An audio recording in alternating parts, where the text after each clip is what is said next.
So we can see that Srila Prabhupada was very tolerant. At the same time, he was very humble. Prabhupada got lots of criticisms from his god brothers.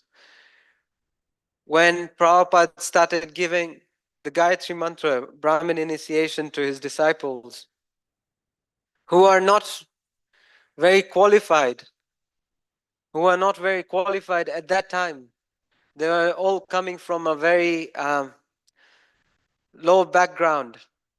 Actually, there was once when Prabhupada in New York had just finished giving initiation, and after giving initiation, he left. He left the temple. He was walking down the stairs. He came out and he was going for a morning walk.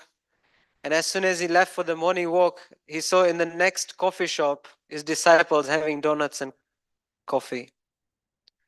Yeah, this is what Prabhupada gave initiation, and he just gave them initiation. So he made all this kind of.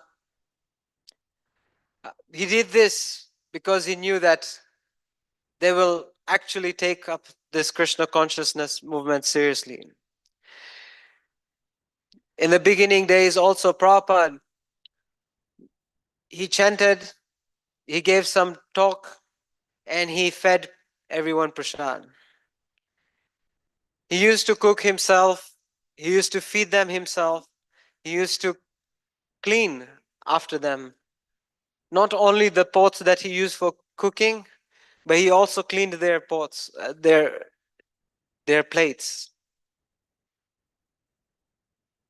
And by doing this, one day, one of the disciples asked, "Is there any way we can help?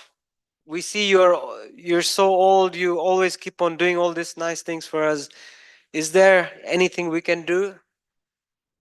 And when this question was asked, at that time Prabhupada became very happy, and he understood this is the time that I can start training them, because they've asked the first question, how can I serve? How can I help? In what way I can help? So this is how, by tolerating them in all humility, Prabhupada touched the hearts of his disciples in the beginning days, and therefore he touched their hearts and he led them to become great devotees themselves. So this is out of tolerance. In tolerance, we can develop, by tolerating, we can develop humility. It puts us in our place. So leaders should, this tolerance has to be cultivated. Second, mercy, compassionate. We cannot talk enough about the compassion that Prabhupada had in his devotees. Not only to his disciples, but also compassion to the whole world, to all living entities. Once in Sri Mayapur Dham, Prabhupada was walking in the veranda of the Lotus building, and on the side of the Lotus building there was a big garbage pit where everyone would take prasadam and they brought down on the Lotus building, and then they would throw their plates in there. And Prabhupada was walking and he noticed that there are these children who are going into that garbage pit, and they were fighting for prasadam. And they were not fighting amongst themselves, they were fighting with the dogs. They were fighting for prasadam with the dogs. And Prabhupada, being compassionate, told his disciples, he told Jayapataka Maharaj and Bhavananda Maharaj at that time, that in 10-kilometer radius, no one should go hungry. No one should go hungry in this 10-kilometer radius of the temple. And since then, whoever comes there is always fed. This is Prabhupada's compassion. Um, his personal attention to his disciples um, really cultivated leadership qualities in his disciples. Um, we see that his personal care to his disciples in the way of asking them how they were, how they're doing. Whenever his disciples were sick, when he found out Jayananda Prabhu, even though suffering with cancer, was giving so much. He was um, even in that condition. He was preparing for Rath Yatra festival. He became he teared actually, and he said that this was a perfect devotee, and this was a perfect sadhu, even though very much ill. He was constantly serving the Lord, and he personally took interest and constantly took updates of how Jayananda Prabhu was doing. And when Jayananda Prabhu found this out, that Prabhupada was constantly inquiring about his health, he was very touched, and he was giving more and more to Prabhupada. Um, it really uplifted him, and therefore he dedicated his whole life in serving Prabhupada. Um, Another example that we can give on this is we've been talking about trust this few days, and trust is all about compassion. We heard about empathic listening, that a leader should empathically listen and not come to a conclusion drastically, should listen very nicely. We see this in Prabhupada. There was once where in one of the temples there was some mishandling of some money, and one devotee was being blamed, and that devotee, of course, was broken-hearted because it wasn't true. This is a situation in our daily life. Sometimes devotees get um, into trouble for something that they have not done. So how did Prabhupada handle? When it was brought to Prabhupada, he called that devotee to speak to him. But of course, when anyone has to go and speak to their authority, what is their first reaction? Fear. They become very fearful. Oh, I'm being blamed about this, but I am I am going to be chastised, or we start thinking about getting kicked out of the temple. That's the first reaction.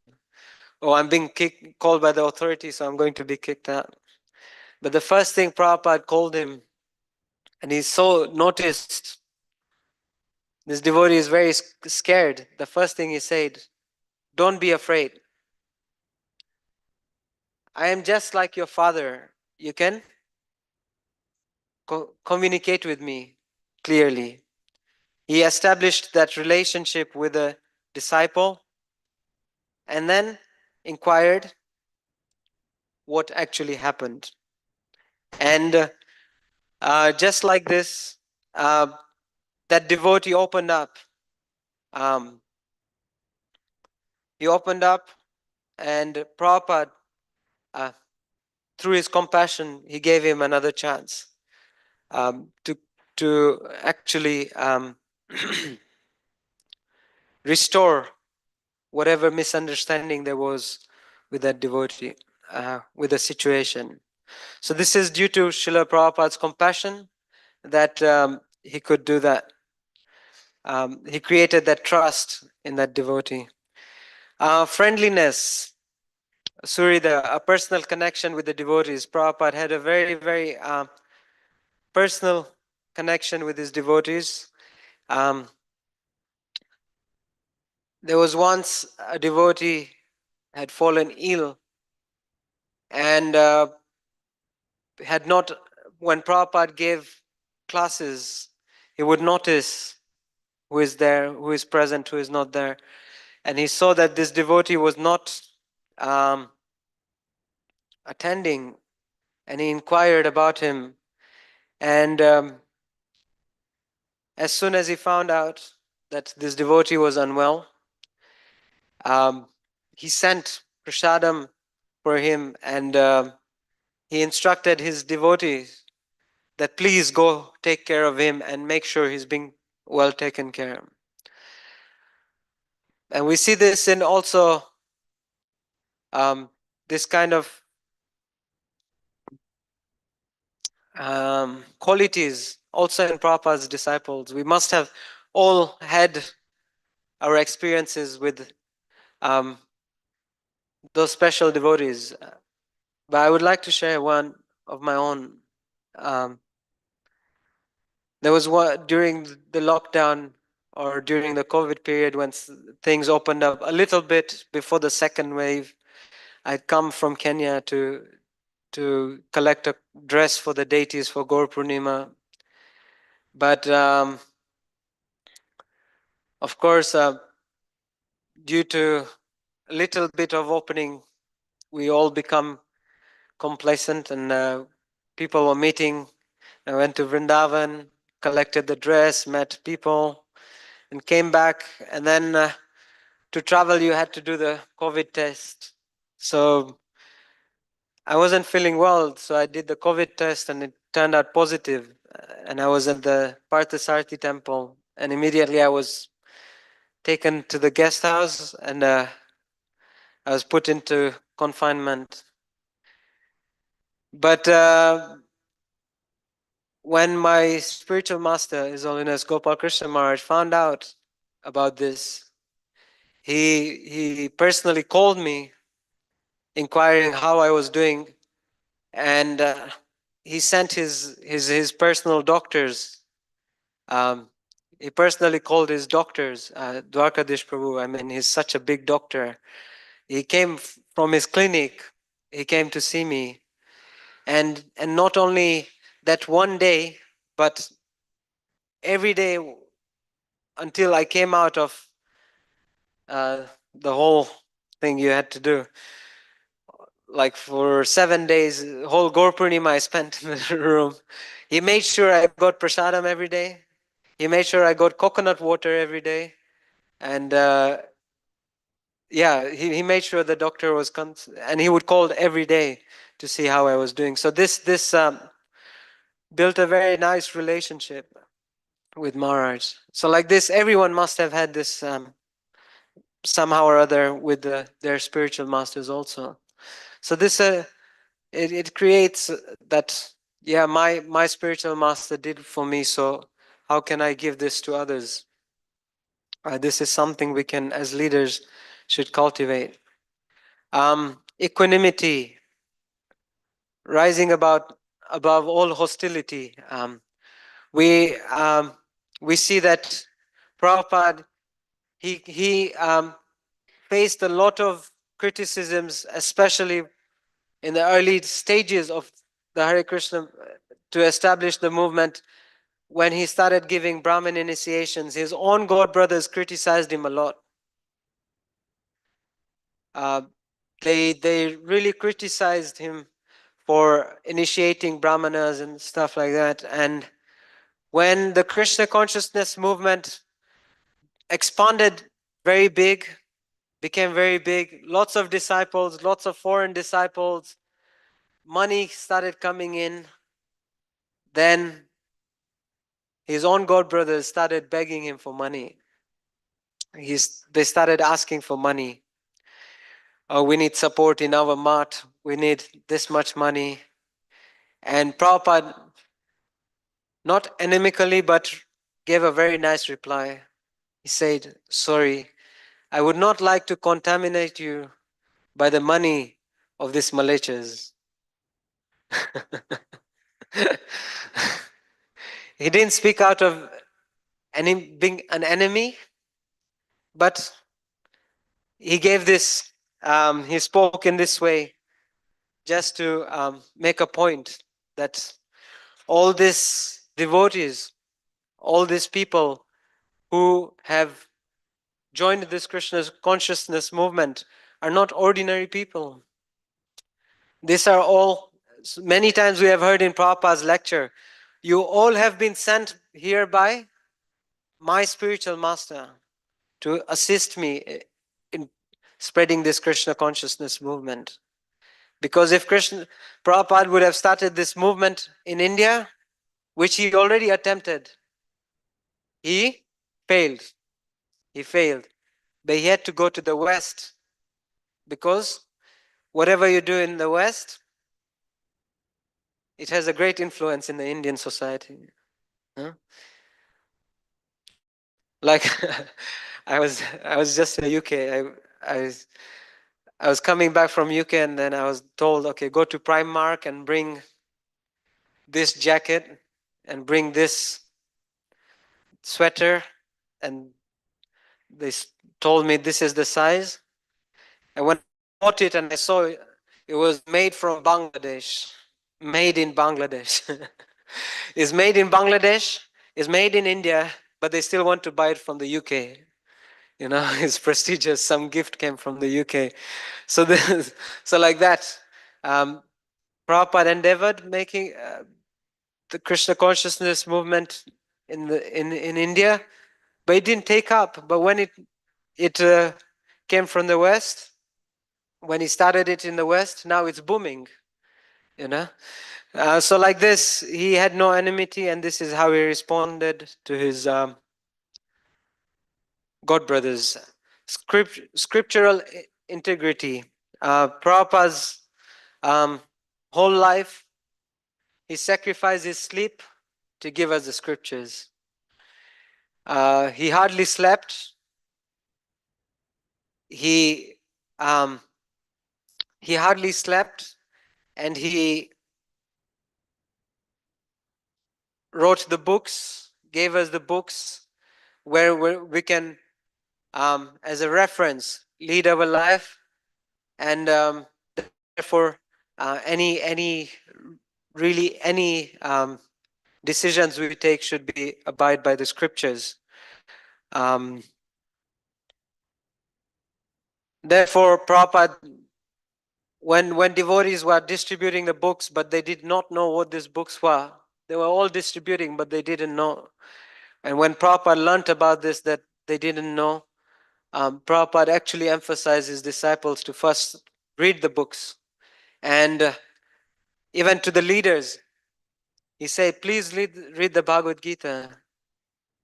And when you decide something, it should be based on Bhagavad Gita and the Srimad Bhagavatam.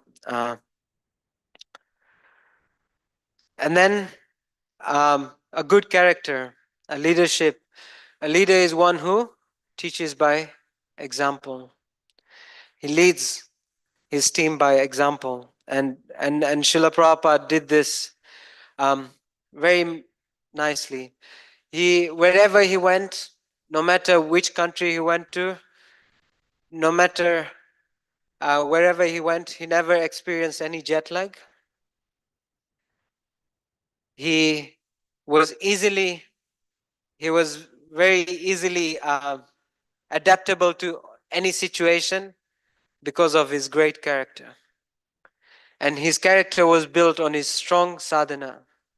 Wherever he went, he woke up at the same time, he translated the books at the same time, he ate at the same time, he attended, he chanted at the same time, he um, did his deity worship at the same time. Uh, so therefore, he wasn't affected by jet lag. Interesting story in Mayapur once. Prabhupada went on a morning walk, and he went really far away, and devotees started panicking that they had to delay the darshan arti because Prabhupada would be late, because he's just walked down the Taranpur road and down into the villages and stuff. And then Prabhupada took a he took a shortcut which no one really anticipated. He just took one small turn, and by the time the conch shell blew, Prabhupada was there in front of the deities. So this is how Prabhupada was very disciplined. He was very punctual in whatever he did, and therefore he had a very uh, we have to dedicate a very high standard um, as being leaders. So what are some qualities we can take from here? Is to practice patience um, in moments of stress and conflicts. um, Prabhupada reminded us to be tolerant. um, so we have to cultivate a mood of gratitude and service in any adversities. Number two, um, we have to be compassionate. We have to understand the needs of others who we lead, and go beyond formalities. We actually have um, to actually understand devotees, those who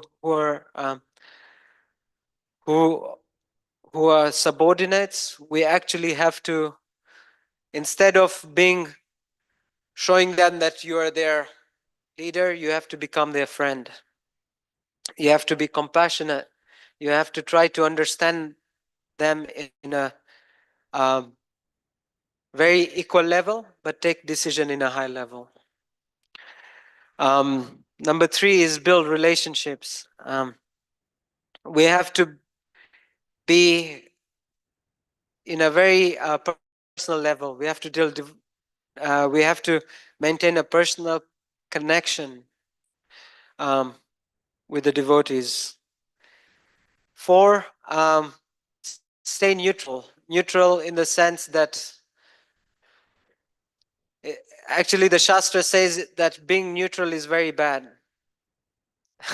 You cannot be uh, standing when there is a difficult situation. You cannot say that um, I'm neutral to this situation. Cannot be neutral to any situation, but we can avoid being neutral in what sense? Being avoid neutral, avoid favoritism. We have to avoid favoritism or taking sides in any disputes, and we should try to see that everyone is trying to achieve the same goal, that is to serve Krishna. So what can we do in any situation? What is best in the service of Krishna? Fifth is to lead by example. We have to align our behavior in the principles of Krishna consciousness, um, which are, you know, having good sadhana, being respectful, being very disciplined in our character, and so on. And sixth is to um, base our decisions on scriptures. We have to base our, we always hear this Guru, Sadhu, and Shastra. We have to base our decisions on scriptures, Guru, Sadhu, and Shastra. So, like this, Srila Prabhupada has shown us that he has, throughout his life, especially as a leader, he has shown us that um, we have to cultivate these saintly qualities to win the hearts of devotees, because it is not all about managing, but it is also about people. It is also about the devotees. Not only projects, but sometimes we mostly have to go over the project and for the people. So to do that, we have to cultivate this. If we do not cultivate this qualities of a sadhu, it is very difficult uh, to to actually be there for the devotees. This is my 2 cents of knowledge, or something I could prepare in a short time. uh, so please do forgive. I was a bit nervous. So if I have said something wrong, do forgive me. I won't ask for questions because you're all very knowledgeable, but I will ask for comments and criticisms.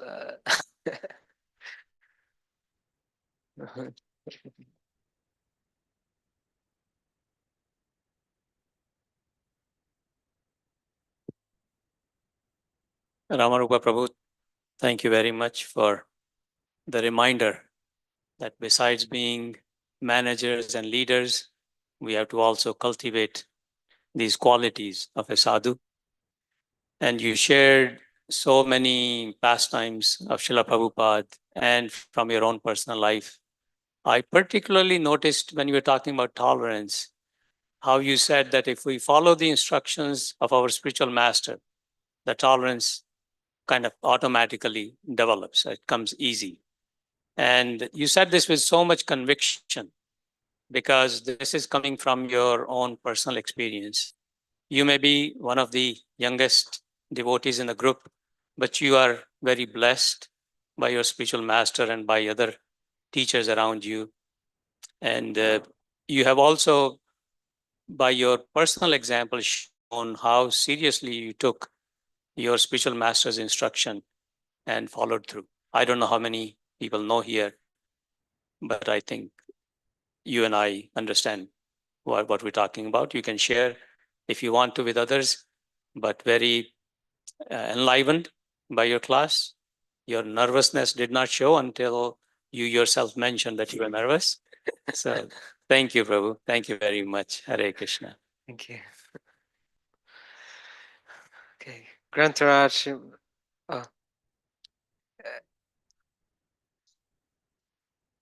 Oh, do I share something? Okay, we'll ask. Um, no, I just feel because I've seen my spiritual master go through a lot. Is not just through through this through management, but through his disciples also, through so many things. And his he always quoted this. Actually, this was one of his favorite shlokas. That's why I also chose it. He always quoted this, and whenever he gave a class on this, he always asked his audience, "Do you know this verse? Have you learned it? We should all learn this verse." He always emphasized on this, and he always tolerated, and by tolerating, he always said that this was Prabhupada's instruction to me: tolerate and cooperate, tolerate and cooperate, and this was his slogan all his life. And therefore, like, and you saw things, how many beautiful things came from him uh, because of just these 2 things he did. He did lots of things, but anyway, that's why. Um, yes. Thank you so much, Prabhu. Not only for your class this morning, but also for being an example of tolerating and cooperating. He just covered up on my inefficiency, I want to mention. Somehow I accidentally gave him the date is 26th and not the 25th for his Srimad Bhagavatam class. And I gave him only 11 hours. And I told him, you have to show up on the Vyasasana tomorrow. So he completely tolerated my inefficiency and cooperated, and he's here. Thank you so much, Prabhu, for that. And also for setting the wonderful mood of Srila Prabhupada's pastimes, because we're going to carry that forward into our first session with Deenatarini Devi, who's going to join us this morning and to talk about Srila Prabhupada's instructions on leadership and how he trained Yamuna Devi and herself. So thank you so much for setting the mood. It was just perfect. It was not meant to be on the 26th. Yeah, I don't know too many shlokas, and Gauranga Prabhu, our Madan Mohan. Madan Mohan Prabhu, Rupanuga Prabhu, they quoted so many shlokas. I was feeling embarrassed. What am I going to do? So I took a detour. And anyway. It's completely perfect. Thank you. Just like the route Srila Prabhupada took to make it back to the deities in time. Yeah. Yeah. Thank you very much for trusting me. That's going to be the the language we speak for the next few days. Grantaraj Srimad Bhagavatam ki jai, Srila Prabhupada ki jai, Gaur Premanande.